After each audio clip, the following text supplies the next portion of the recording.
So you sold your bureau. What year did you sell your bureau? Oh man, 2020-ish, 21, 2021. Okay. All right. So very recently. So what was your biggest surprise thing you were not expecting during that process? I did not expect everything to go upside down as quickly as it did, and I should have been preparing much sooner. That was the thing I was not ready for. Well, I heard a saying a couple weeks ago, birds fly, fish swim, and deals fall apart.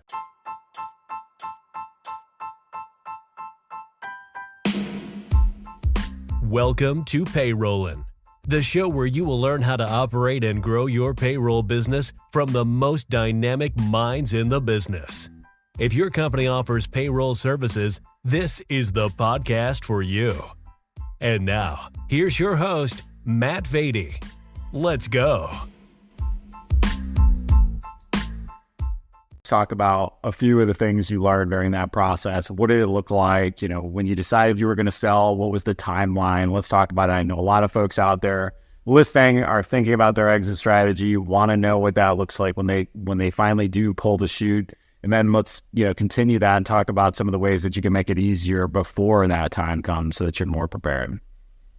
Yeah, 100%. I think, there's a couple of things that I took away from that process. One is I should have started preparing for an exit really the second it crossed our minds. I waited way too late in the process to where we didn't have the time to barter the way we should have. And the other side of this, to be candid, a lot of what happened with us was related to staff, right? And we probably shouldn't have waited to do hiring when we really needed hiring. We should have hired earlier.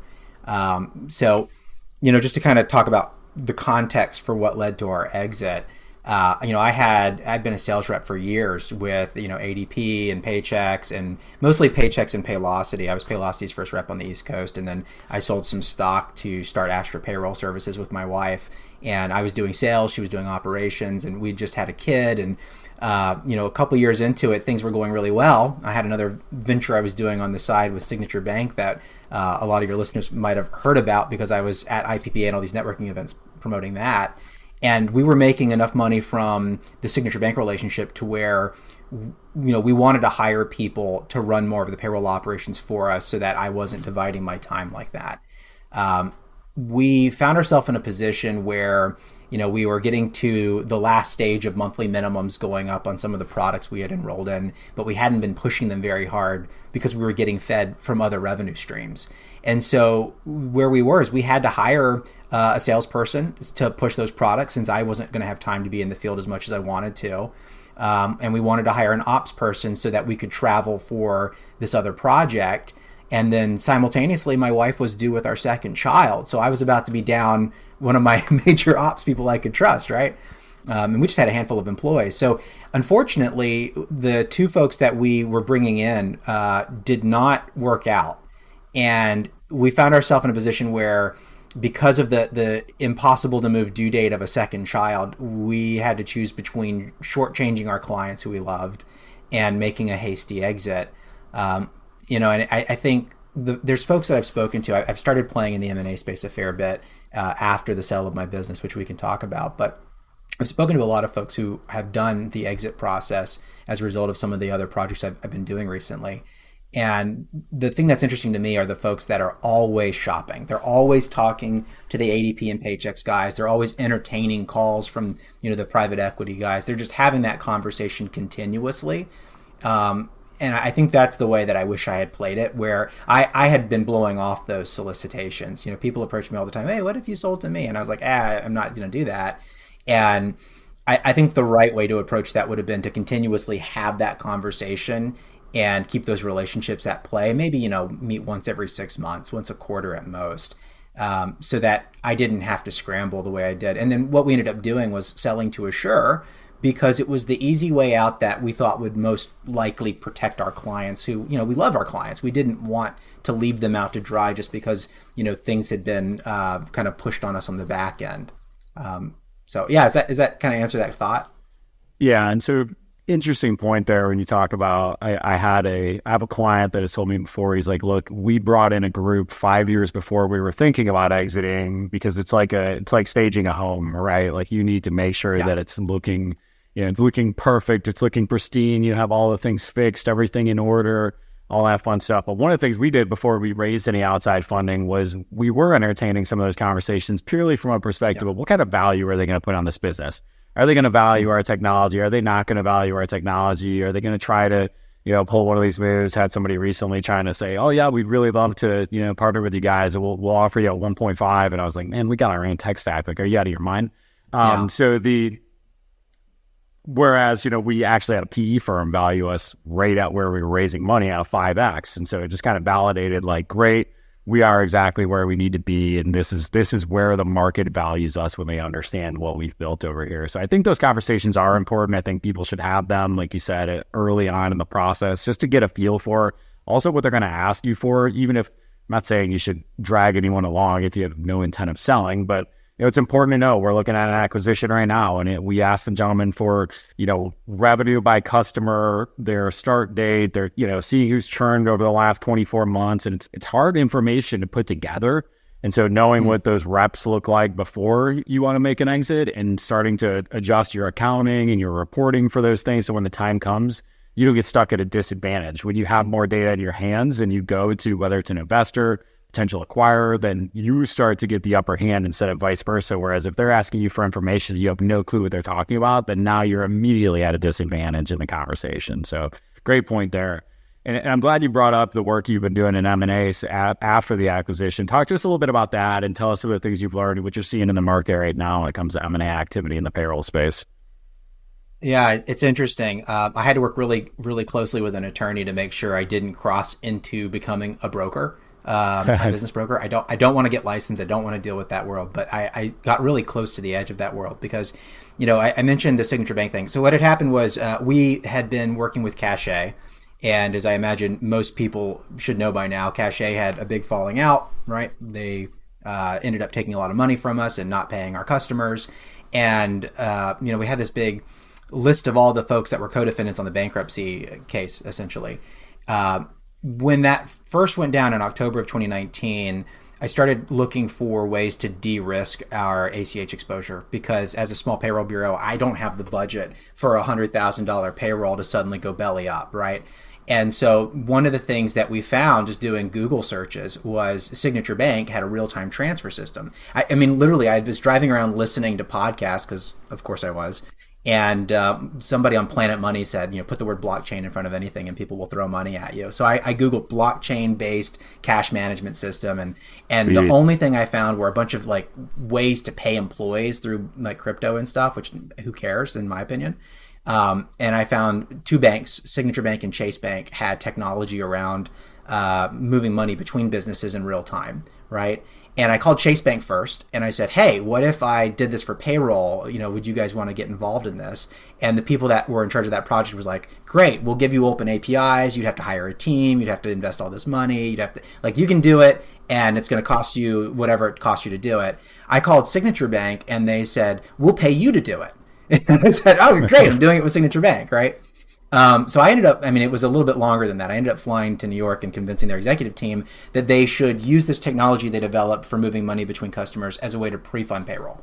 And that became a product called Instant Payroll. And they brought me on as a consultant to basically help them figure out how to build it and figure out the workflows and which vendors to hire. And then eventually they turned around and said, can you help us sell this and introduce us to folks? And the first people we reached out to were people from Cache on that lawsuit with me trying to get their money out of the bankruptcy. Mm. So we had this big list of everyone, all the contacts that were filing for some claim. And we just sorted that list by who lost the most money and started calling down it, right? And what I found were, guess what? A lot of them said, screw this, I'm out, and we're selling. And so it was interesting. So I talked to one gentleman who had a very small book, and I'm going to be vague here, but he had a small book of payroll, and he said, look, John, I would sell tomorrow if someone would pay me 3X. Everyone always says 3X, but no one's really giving a $500,000 book of business at a 3X valuation. And, I said, well, what if we just took a bunch of you guys and combined you together until you were like, $5 million, and then maybe someone would give you 3x. And he said, that's great. If you do that, put me on the list.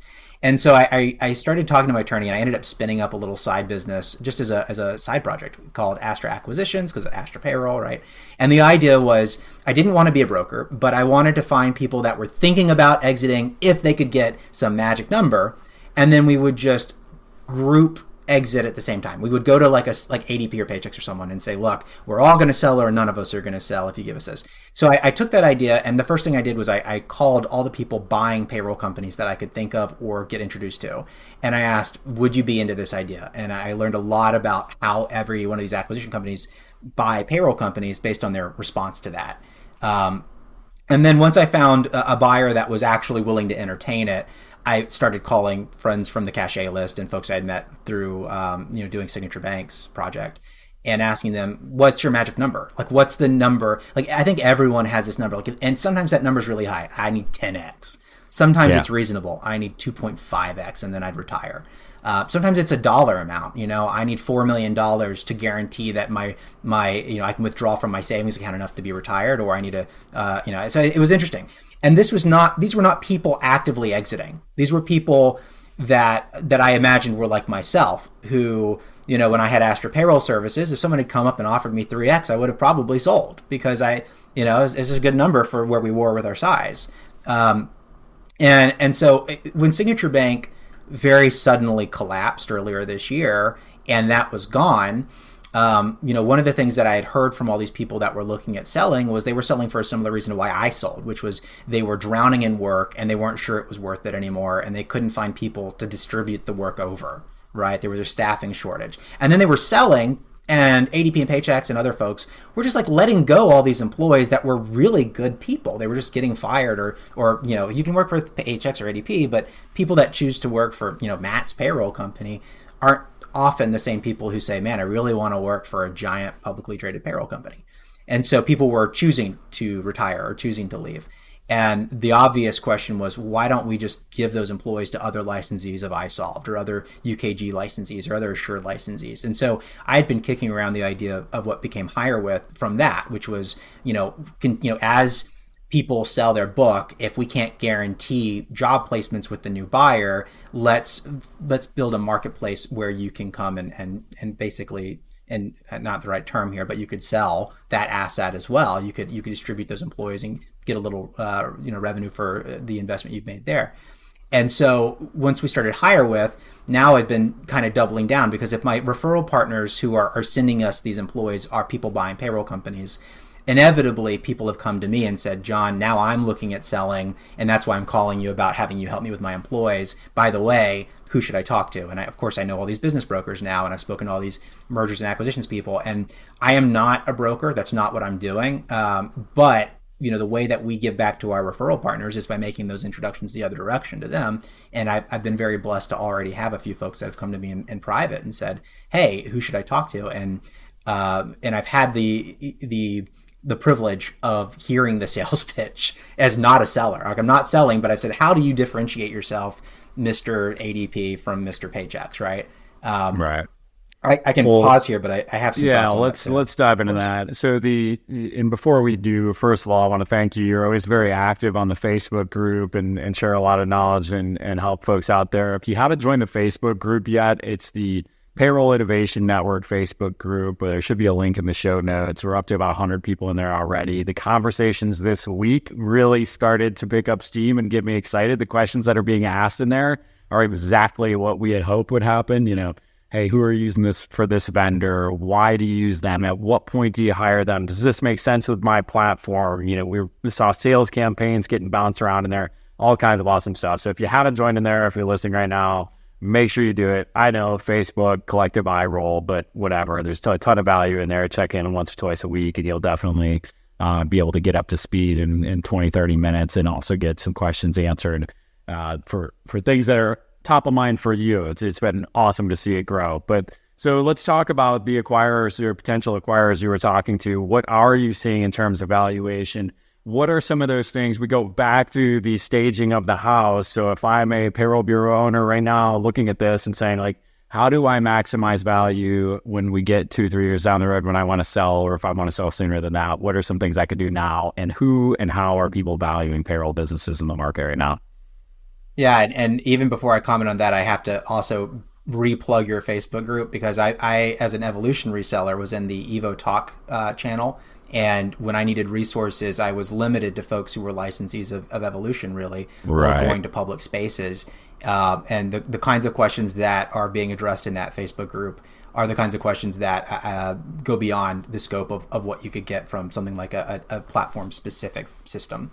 So just Amen to how that. great that group is. Amen to that.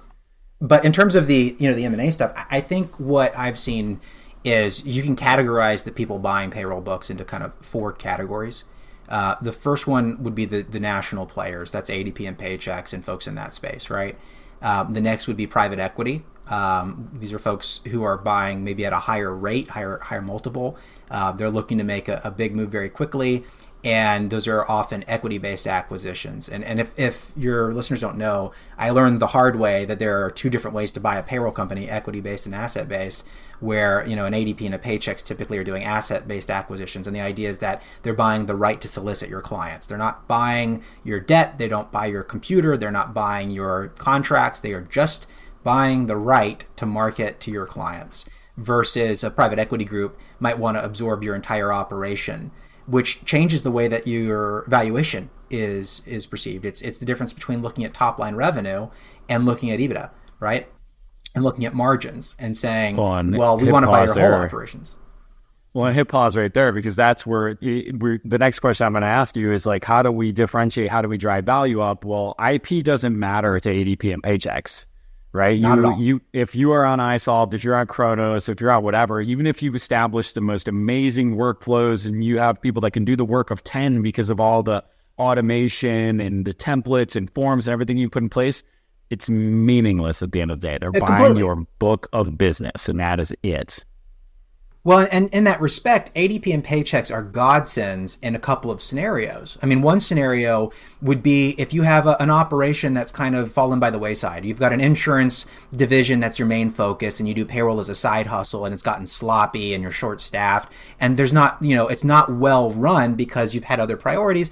Great. Let ADP just come clean that up and take it away. Yeah. But if you've got a lean, well-oiled machine, these other buyers are more interesting and they'll pay you more. Right. And so the other, like I said, there's 4 categories: the nationals, private equity. The other 2 that are really interesting to me are the roll-up groups. I mentioned this idea of me doing this roll-up acquisition.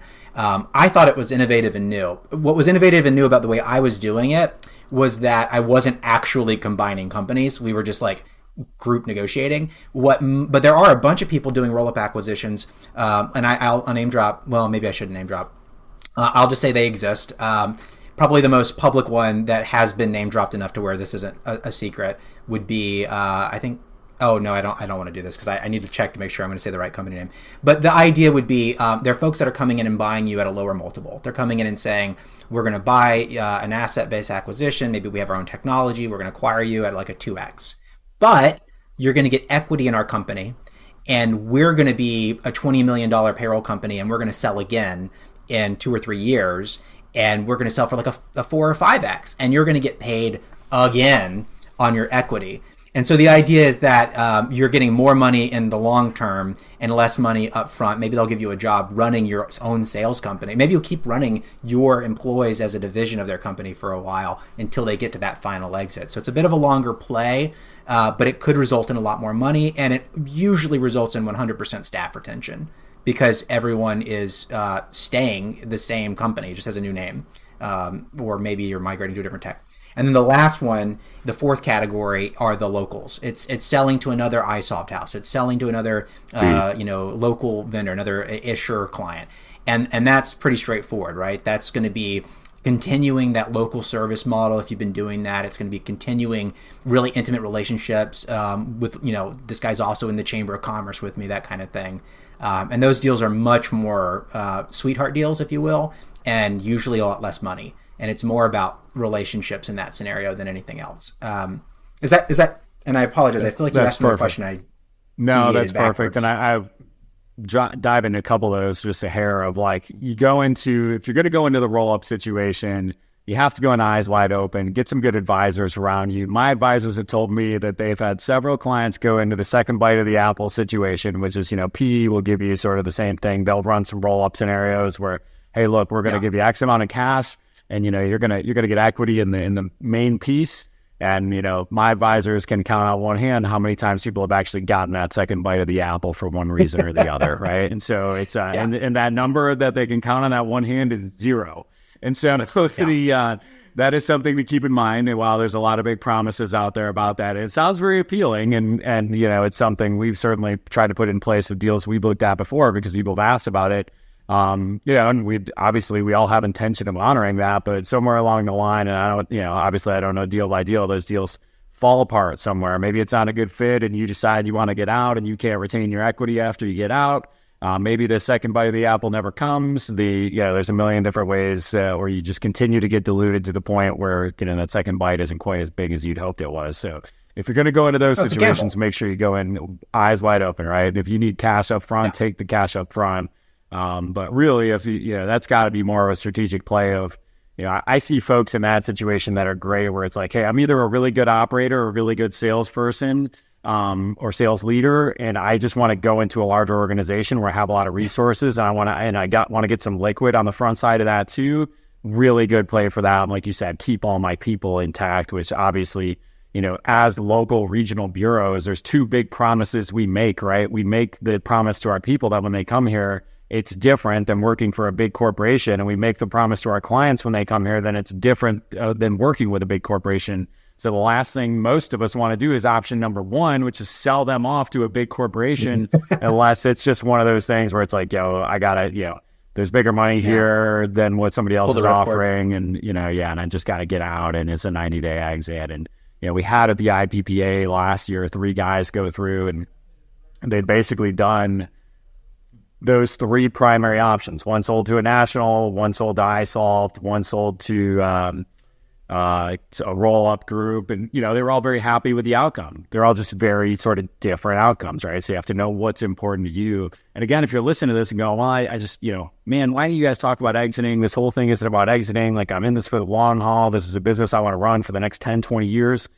You have to have an exit plan, even if it's 20 years from now. If you're not thinking about it today, then if something happens, then you're going to be SOL, right? Like you just talked about at the beginning, like you need to start preparing the bed before you need it. And so it's just something to think about. And definitely something that I'm often shocked at the number of bureau owners I talk to that just seem like they have no context of the situation whatsoever, and it hasn't even crossed their mind. And oftentimes they're those people that come over from I was an accountant and then we started offering payroll, and I haven't really been in this industry for a long time, but I'm propping up a payroll business and it's doing quite well because we're good at what we do.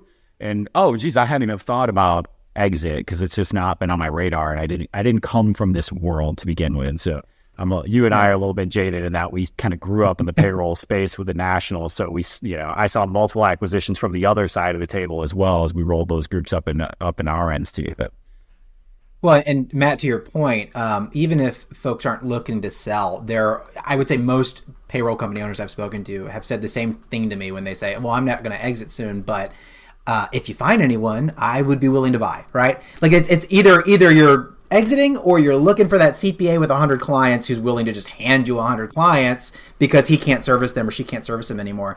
And so, having context for who is also looking for that book and why, I think is valuable. And to that point, when I was a sales rep for Paylocity for so many years, I got approached by recruiters constantly. I mean, that's just the nature of being a sales rep who's crushing it, is you get approached by recruiters, right? They see your LinkedIn, sold 200% a quota or whatever, and they're calling you. And, in the same sense, I wish I had approached selling my payroll company the way I did talking to recruiters, which was I took every interview. I said, and I said the same thing. I really drank the Kool-Aid when I was a Paylocity rep. I still think their technology is really interesting technology. And I used to tell people, show me a demo. If I like your technology better than my technology and you're going to pay me the same or better, and I think I can sell it, well, then I'm going to make more money selling your technology than what I'm selling now. So I told people, show me a demo. If I like it, I'll quit and I'll come work for you. And, the demos I saw, none of them were better enough to justify uprooting my life and switch, which is why I stayed with Paylocity for so many years. But it was really, really valuable to see I mean, candidly, to see a demo of my competitor's software once every quarter, right? Like, hey, I'm going to look at a demo of this one or that one. And they changed every time. And in the same sense, the way, I don't know if your listeners know this, but Paychex has very recently changed their acquisition team dramatically, and I don't know how public this is, and I can share this a little bit, which is that they have reapproached the way that they're doing some acquisitions in terms of their marketing, and it's totally different than it was when I was a Paychex rep 10 years ago, or 15 years ago, when I was at Paychex sales rep, many years ago. They used to tell everyone that we can do a 3x, right? That's what they used to tell us. And I talked to the Paychex folks maybe a year and a half ago when I was doing the roll up, and they said, well, no, that's not going to happen. 3Xs are very rare. And then I talked to them again, less than a month or two ago, and it sounds like, in fact, the messaging has changed once again, because the dynamics of the market have changed.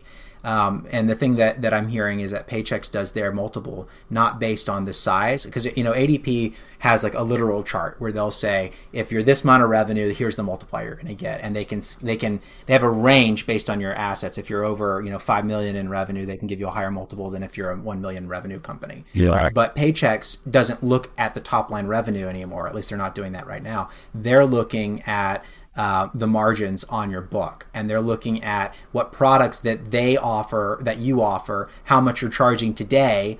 Can they charge their current rates? Are they going to have to do a discount to match your current pricing? Right? What are they going to make on that book of business? If they've got some products that are more profitable than other products, and they think they can distribute it. Like, let's say, for example, you've got a bunch of workers' comp policies out there, and they're going to take over that and make additional margin on it. Maybe that gets them excited, and they're going to offer you a higher margin. So, the acquisition folks over there were telling me they would offer a 3+X multiple on a really, really small book if it meant that they were going to get a ton of margin on it. And they would offer like a 1.5 or 2X on a really, really big book if they weren't going to make good money on it, which is kind of the inverse. So every one of these buyers, and I'm just talking about the nationals right now, but they all have their angle, like how they're going to do it.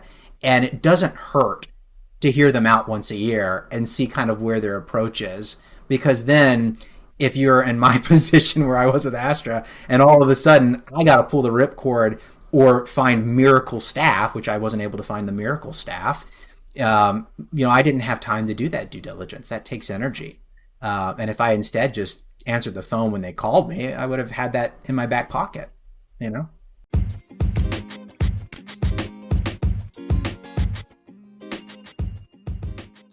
me ask you a question. Are you the go-to person in your market for payroll and HR? Are you the first face and name somebody thinks of when they think about who am I going to refer this person that needs help with their payroll and HR support? If not, you might want to look into our executive LinkedIn management service through Underdog Digital. Underdog Digital is a sponsor of this show, and they've seen results such as, I'm looking at one profile right here where over the course of 6 months, they increased views by over 200%, more than 600,000 views on these posts in less than 6 months. Another one, plus 1,000% increase in 8 new conversations in the first 30 days. This is a tremendous service to help you to become the go-to person for payroll and HR outsourcing in your market. They create content for you, engage with other people in your space, send connection requests, and do outreach to generate conversations that do nothing more than create valuable relationships with your target audience. If you're interested in learning more about Underdog Digital's executive LinkedIn management service, go to underdogdigital.co. That's underdogdigital.co.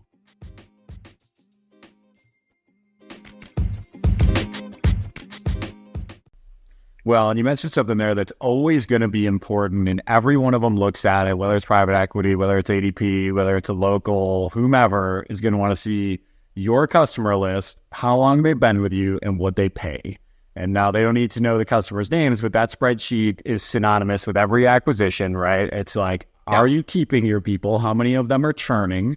Because if your customers are churning, I don't want to buy your book, because they're like, if they churn for you, what's going to happen when I try to transition them to my platform? This whole thing's about retention. I've got to get 90% plus of these folks to make the transition off of your software to my software. I've got to wash them red. That's what ADP calls it, right? Or they, I forget the term. I think it's wash and red.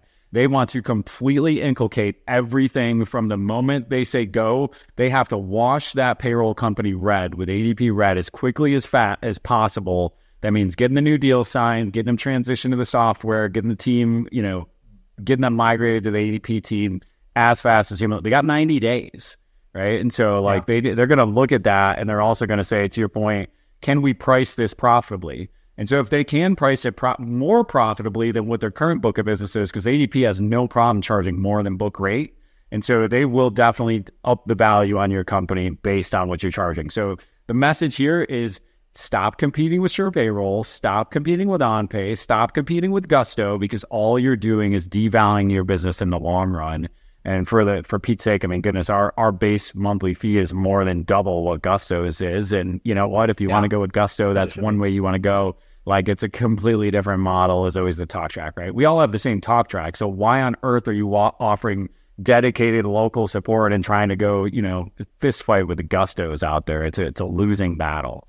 Well, another quick aside going back. Go ahead. Well, you just touched on two things that I think are interesting. One is a lot of these valuations are looking at one specific number, which is how far off is your pricing from the standard pricing of the acquiring party.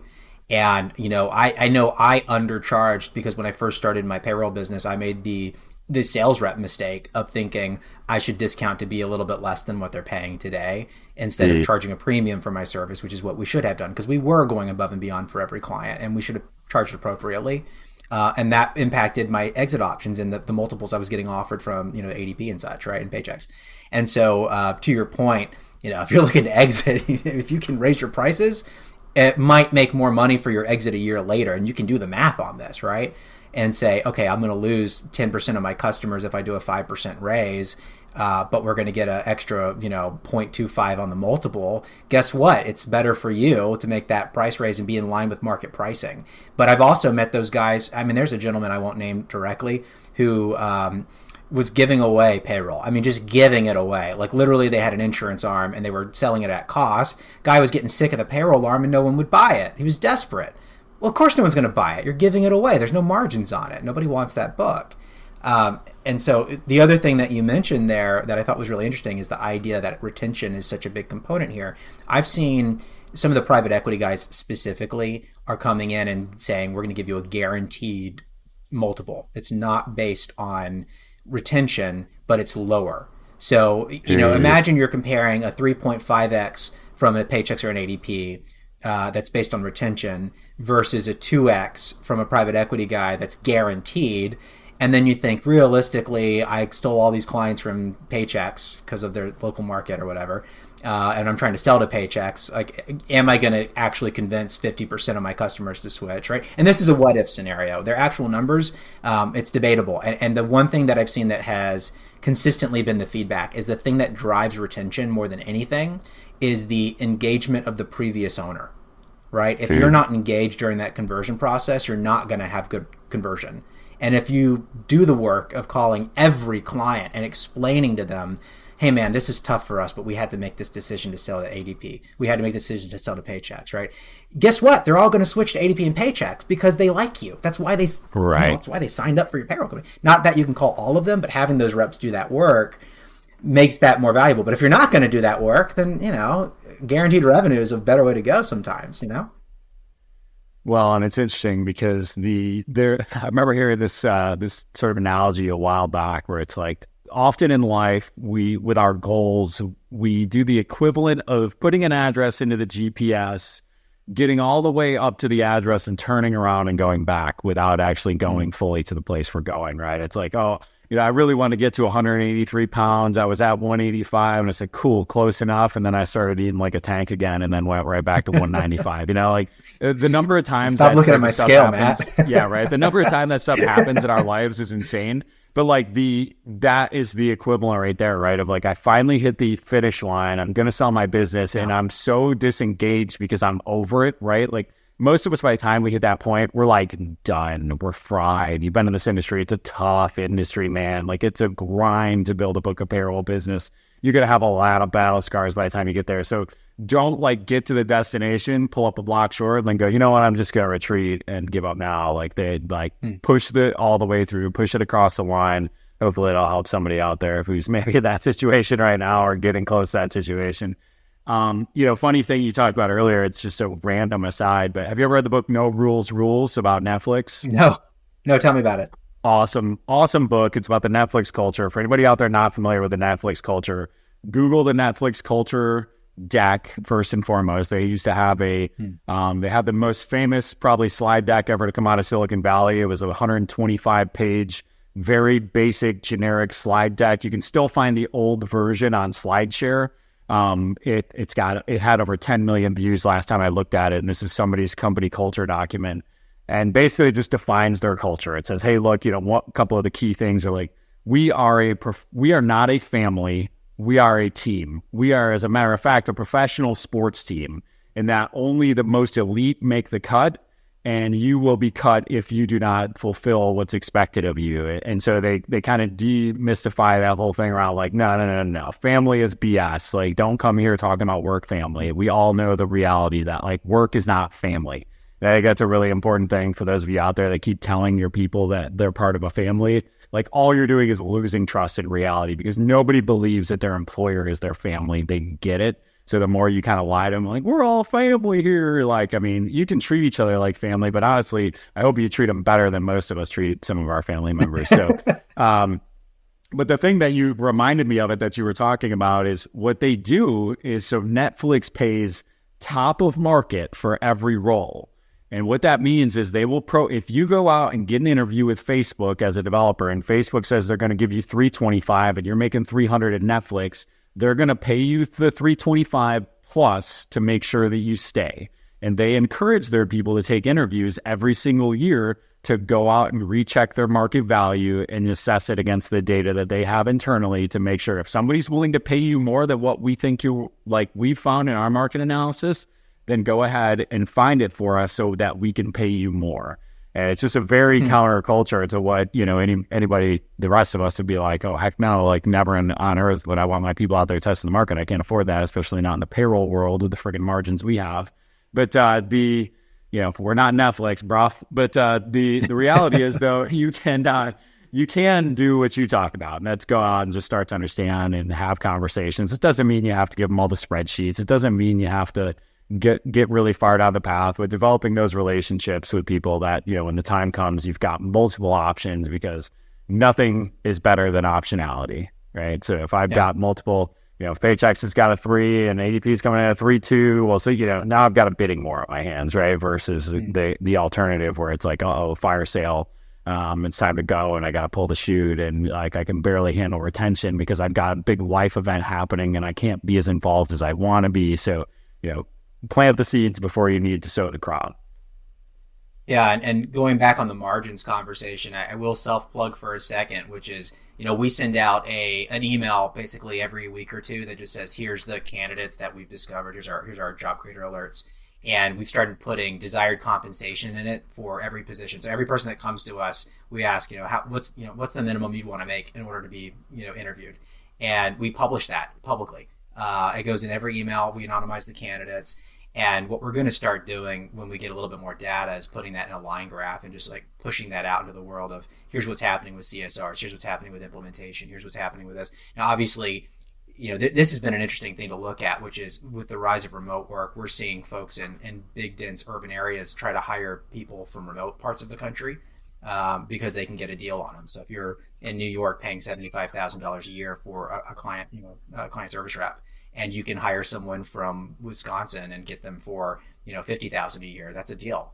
But what's happening though is it's causing people that are comfortable with, remote work to drive up the salary rates for those rural areas, because now you're competing against some guy in New York who's willing to do remote.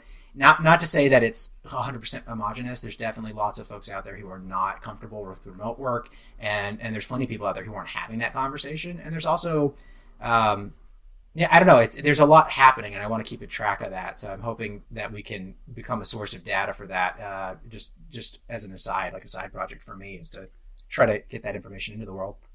So we're going to wrap up in a second. We're going to talk about AI tools we are using right now, and that wasn't on the original agenda. But when you logged in and showed me, I forget the name, but you're going to tell me in just a second.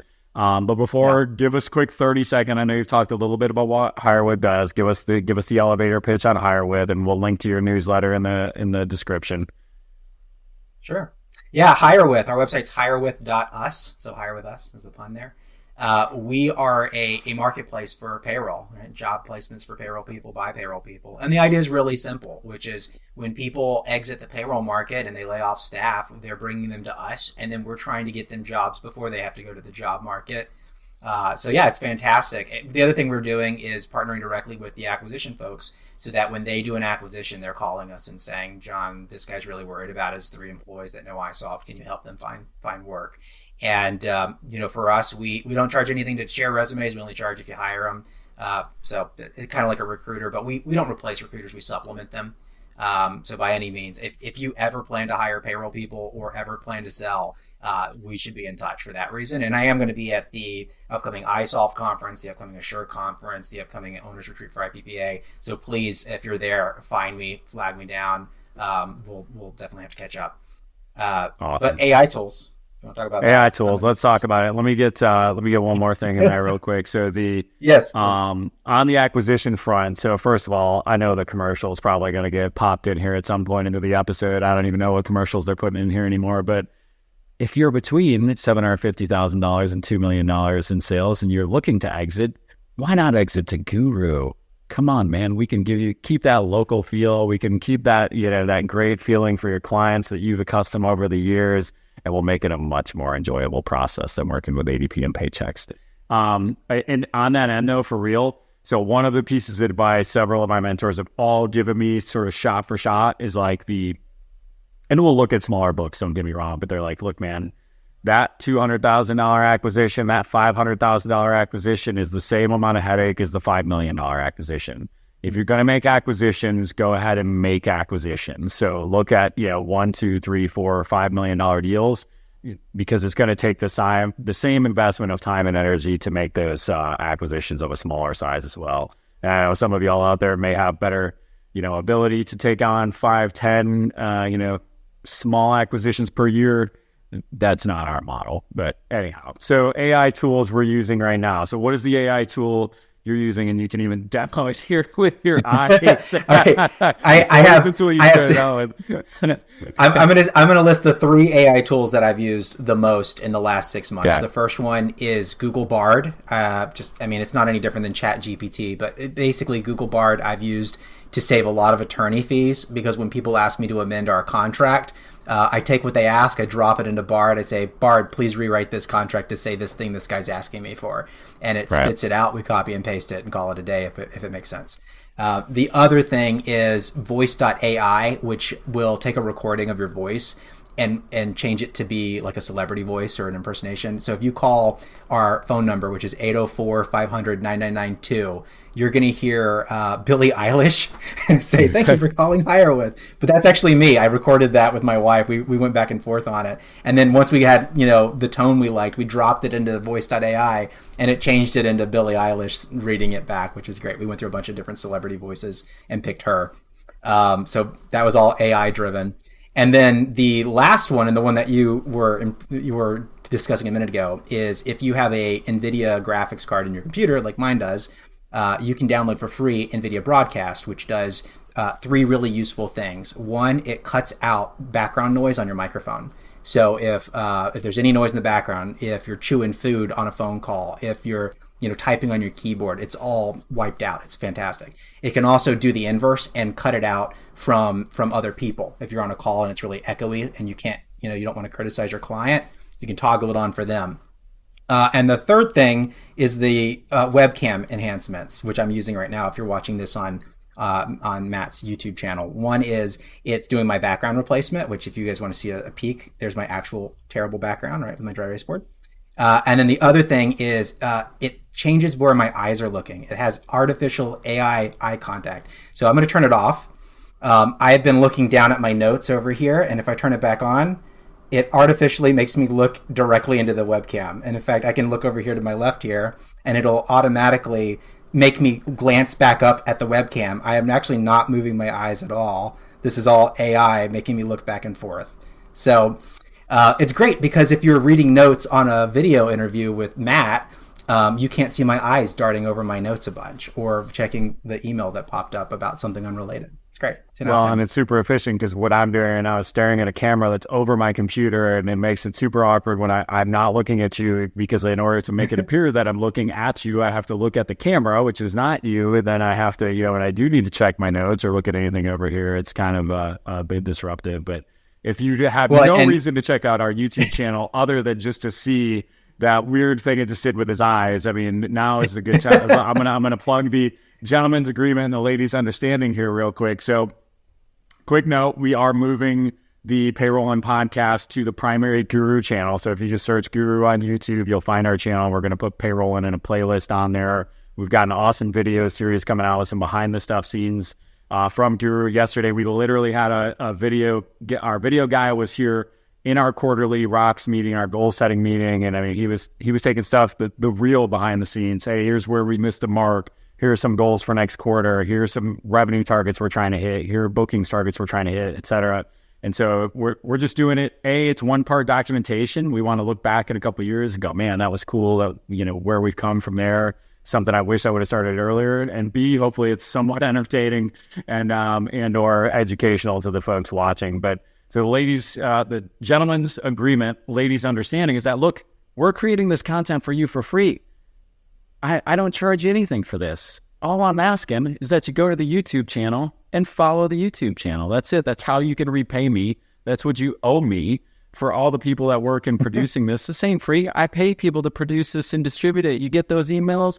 They say they're from me. They're not from me. I got somebody else writing those bad boys. Come on, I got to pay these people. All I'm asking in return is a little smash the follow button on the YouTube channel. Like a few videos. Leave a comment on one if you heard this and you agree to the gentleman's agreement, ladies' understanding, and let us know that you're listening out there. We appreciate it a ton. But sorry, John, you were going. Matt, one other challenge is I am curious to if you're listening to this and you're watching on YouTube, comment if you could tell my eyes were AI powered earlier than when I revealed that, because I'm curious to see if anybody watched this and thought, what's up with his eyes? They're doing weird things. This guy's got the crazy eyes.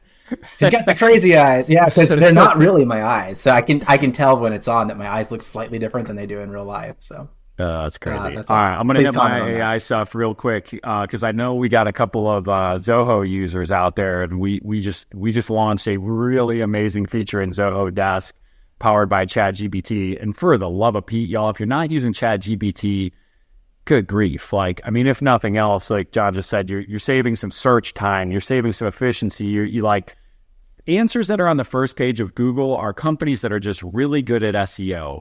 They're not good answers always, right? So like you're going to get better answers to basic questions here. So if nothing else, use it as your little assistant to ask questions from, replace Google with it.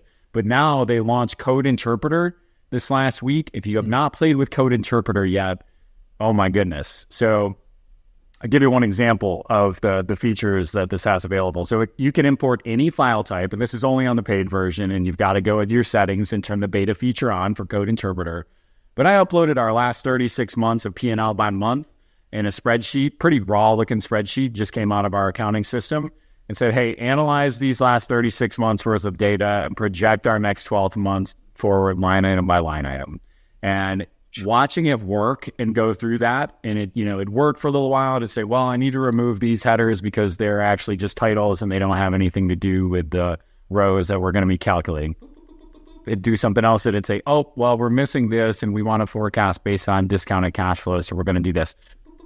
And then it kept working and working and working until it was solving its own problems right in front of me, until it finally came up with an output which gave me the next 12 months forecasted by line item. But then it was like, oh, okay, now it's got actually the rows should be the columns should be the rows. So I said, all right, create that file again, switch it up. Columns should be rows should be columns. I really want to see my expenses and income down the left side and my months over the columns. And oh, okay, no problem. Switched it up.